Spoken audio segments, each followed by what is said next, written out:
I'm gonna lag just a moment, let some folks sign on. I'm Jim LaPierre. This is Sober Now, and today we're talking about being an adult child of an alcoholic or addict. As always, welcome your questions, your comments. Would love to hear what's on your mind, whether it's related to the topic or not. We want to be a resource for you and aid in your recovery, whether that's from substance use disorder, trauma, mental illness, or any number of other things that happen to people just like me. So let's get into it. Talking about adult children of alcoholics and addicts, research-wise, this began in the 1970s with pioneers like Gladys Black. We started noticing that for all of the emphasis that we had placed on understanding the person in active addiction, we had overlooked, of course, the obvious, which is that substance use disorder affects everyone, not just the person in active addiction. It impacts their family members, their friends, their coworkers, colleagues, and ultimately, of course, it affects communities, it affects all of us. It is only a matter of whether that's directly or indirectly. What I've noticed is some very common characteristics and roles that we're cast into growing up in unhealthy family systems, and we're going to explore some of those today. We're also going to talk about the laundry list and what Gladys Black referred to as the rules of an alcoholic family. And in my experience, it's just interesting to note that these types of dynamics, characteristics, and roles are prominent in families where substance use disorder is not present, but various forms of abuse, neglect, or other types of trauma are. And so what Gladys Black most brought attention to was what she referred to as the rules of an alcoholic family. And those rules emphasize things like don't talk, don't trust, don't have feelings. And these are the types of messages that are typically not conveyed directly. They're things that we learn indirectly by the way that we were treated as children, by the prevailing norms of the family system, and a lot of us were placed into a sort of double bind where we were very carefully instructed that what happens in this home stays in this home. We don't talk about things outside of the family system. But then at some point, many of us realized that those things that we're not supposed to talk about outside of the family also were not discussed within the family. A lot of the brilliance of understanding the dynamics of how addiction affects a family are encapsulated in what's referred to as the laundry list. This is a one-page essay that I'm going to share with you. And it's some of the most common experiences. It's some of the takeaways that we had from our family of origin, maybe in the family that we're living in today. And so all of these emphasize why unlearning is such an important part of recovery.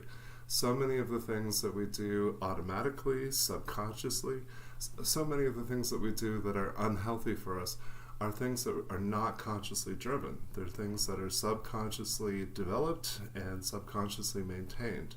So what we're working against are things that we do with no conscious thought, and in order to change those, we have to increase mindfulness. We need to be more aware of what the struggle is, what is it that we're doing reflexively, automatically, and how do we change that?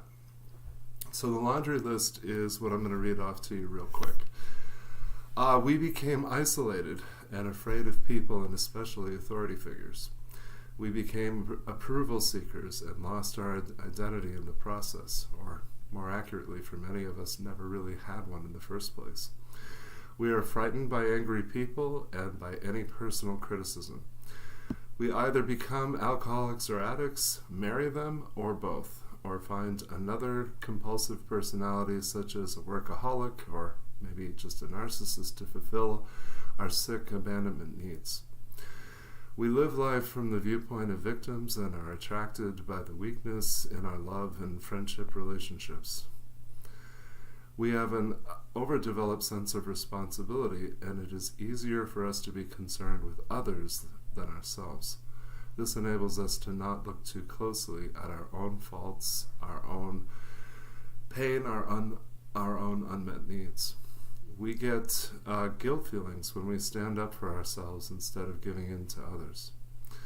We become addicted to excitement.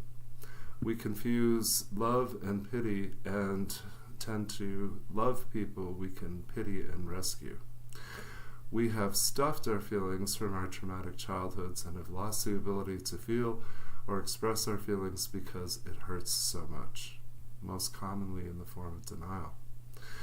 We judge ourselves harshly and have a very low sense of self-esteem and self-worth. We are dependent personalities who are terrified of abandonment and rejection and will do anything to hold on to a relationship in order not to experience painful abandonment feelings, which we receive from living with sick people who were never there emotionally for us. Alcoholism and substance use disorder, drug addiction are family diseases. We became para-alcoholics or para-addicts and took on the characteristics of that disease even though we did not pick up the drink or the drug. Para-alcoholics are reactors rather than actors. We tend to be relatively passive in our approach to relationships. We're overly accommodating. We are intuitive people who have a sense of what others want, need, and feel, and very often will provide it without even being asked. This is all the more difficult because there is most often a part of us that secretly hopes that those we give to will develop an awareness that we want them to give to us as we give to them. And then, of course, when they don't get it, we most often become angry. Growing up in families where addiction is present, sometimes we are assigned specific roles. Sometimes those are what we are to be known by. So if you have a bunch of siblings, it may be the case that one of you was the smart one of you was the pretty one of you was the hard worker. Sometimes those we're very aware of how we're assigned those roles. But when we explore the dynamics of adult children of alcoholics, those roles are more salient, more pervasive, and in a lot of cases absolutely debilitating. So the most common roles are broken down into heroes, mascots, the lost child, scapegoats, and caregivers. These are some of the most common. The hero of the family is the person who excels in a particular area. Maybe they're very gifted athletically or academically, but they bring positive attention to the family system and help to hide everything that's unhealthy in the system. So we appreciate the hero for the good things that they do and bringing positive attention, which helps drive the substance use disorder and the negative effects of it further from public view. A lot of us are mascots. People who grow up in families where substance use disorder is present tend to have amazing senses of humor, and we will diffuse conflict or anger by making jokes, by acting out, by being silly. Some of us are referred to as lost children. We were the invisible kids in the family system. We were most often the middle children, whereas the more was expected of the eldest, and maybe the youngest was babied or spoiled a little bit. A lot of us just get overlooked. Scapegoats and black sheep are very common in families where substance use disorder is present. And it's interesting to note that we're usually, the scapegoat and the black sheep are usually the same person.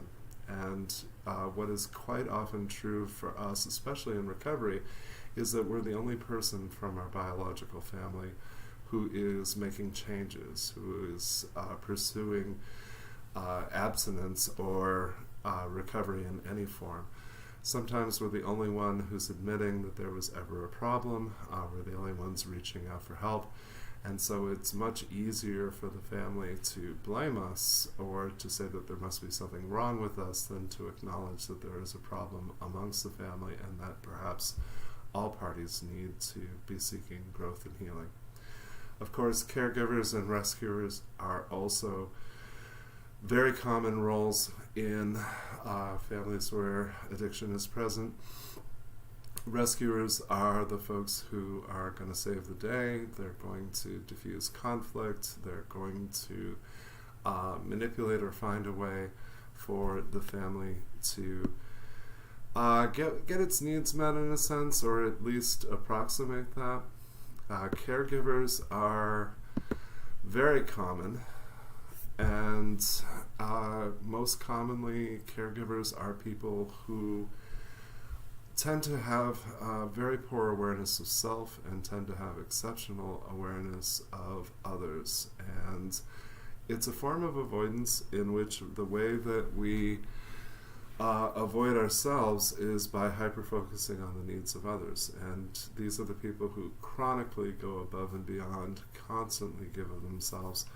And it's actually kind of darkly fascinating because caregivers almost never realize that deep down they're extraordinarily angry. These are the folks who have become especially drained. They're the folks who have given endlessly of themselves, and what they have gotten in return is expectations from the people in their lives that this is just what they do, that this is what we can expect from them, and we sometimes demand so much more of them. Going to pause just to check comments and check the feeds. Of course, we're streaming on choosehelp.com today. We're streaming on SoberNow's Facebook group. If you haven't been over there yet, please drop by real quick, drop a like. You'll get notifications for everything that we're doing, including live streams weekly. Let's see. Shirley, I appreciate your sense of humor.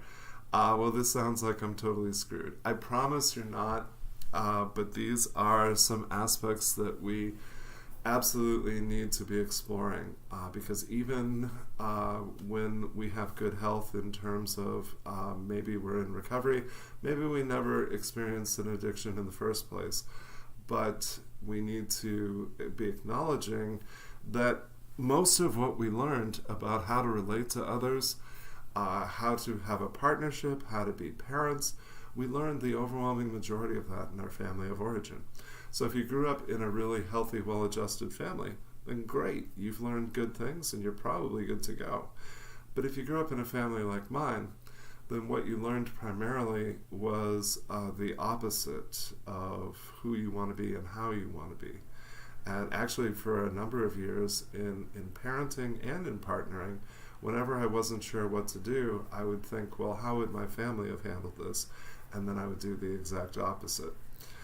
And as strategies go, it worked out pretty well sometimes and pretty terribly other times. It took me a long time to realize and appreciate that the only way to be the opposite of my family, which was extreme, was to go to the opposite extreme. And so somewhere in the middle is this place of moderation that I haven't spent nearly enough time in. But what I say to folks is that as long as you're working from a role, there's a recovery expression for this. What we lived with, we learned, and what we learned, we became. As long as we are functioning in ways that were conducive to compensating or accommodating dysfunction in the family, whether that was active addiction or some other form of trauma, then what happens is we tend to go through life with what we think is a personality and an identity and certain habits. But in truth, after we've left the family of origin, ideally we'd be free to explore more of who we want to be as opposed to who we were fashioned to be. Sarah Marston, thank you for writing in. I appreciate your humor as well. What is moderation? There's a recovery expression seemingly for everything. So somewhere between mediocre and mundane is where we find moderation in the dictionary. So what I know about moderation is that it does not come naturally to me. What I know is that I'm a person who's very likely to go to extremes, And I simply have to be more mindful of that, and I need to make healthy decisions that are not reactive in nature. And so I say this to folks all the time. It's a real simple life hack. The difference between reacting and responding can be as simple as 10 seconds and 2 deep breaths. I usually compare it to the doctor checking your reflex. So she hits your knee with a hammer, your leg flies out. Something very similarly happens for us emotionally. When we feel like there's conflict or there's a need, adult children of alcoholics and addicts almost always feel an exaggerated sense of responsibility. We feel like everything is our fault, everything is our responsibility to fix. We often find it difficult to tolerate conflict or even to be around people who are angry. And what it's really about, of course, is having memories and feelings from our family of origin being triggered. Even professionally, for a number of years when I first started out, I struggled to work with men who were angry, and it took me a long time to make the connection that those types of men reminded me of my father. And so the cost of not exploring how my past continued to impact my present was that I had a lot of self-limiting ideas and a lot of self-limiting behaviors, and sometimes we refer to this as getting in your own way. So getting out of my own way means unlearning and those habits, those false beliefs. But before I can do that, I have to be able to identify what those are. And this is working with a sponsor potentially, particularly in programs like Al-Anon and Nar-Anon, can raise that awareness. Reading the literature of adult children of alcoholics is a great way to go about that. Working with a therapist who's knowledgeable about substance use disorder and exploring the kind of question that sometimes we ask from a place of great vulnerability. Why do I react this way? Why do I feel this way? Why do I believe some of the things that I do? So again, a huge part of recovery, a huge part of healing is every bit as much unlearning as it is learning. Let's see, just going to check some of the other feeds real quick. By all means, fire in any questions you have, whether they're related to topic or not. I would love to hear what's on your mind.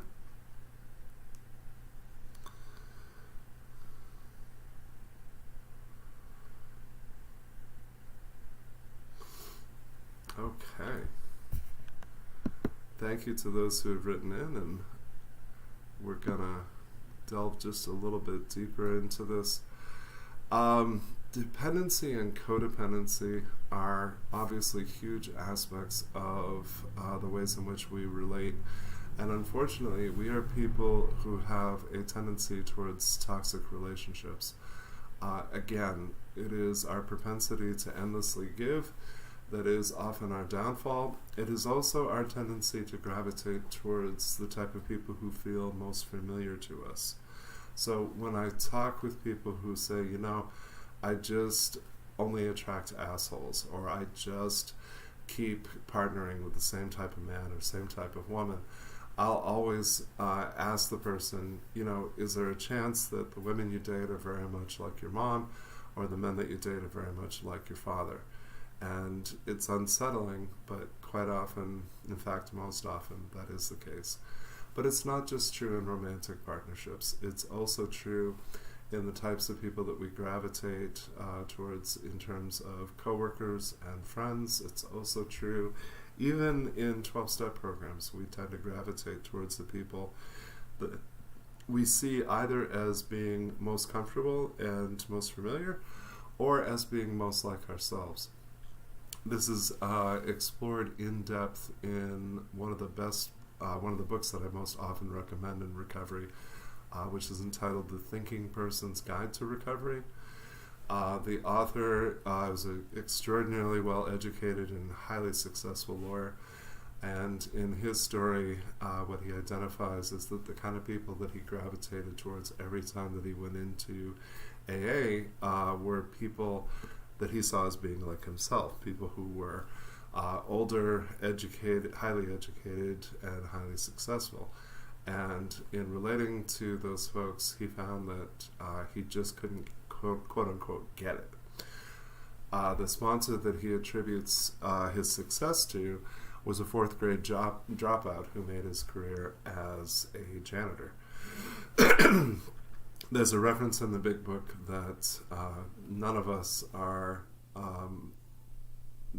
lack intelligence to the point that we can't grasp the program, but there's a tongue-in-cheek story in there about how some of us are just too smart to get it.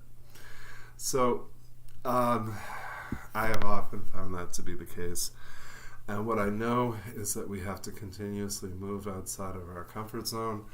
What I know is that we are free to define ourselves in ways that were not taught to us.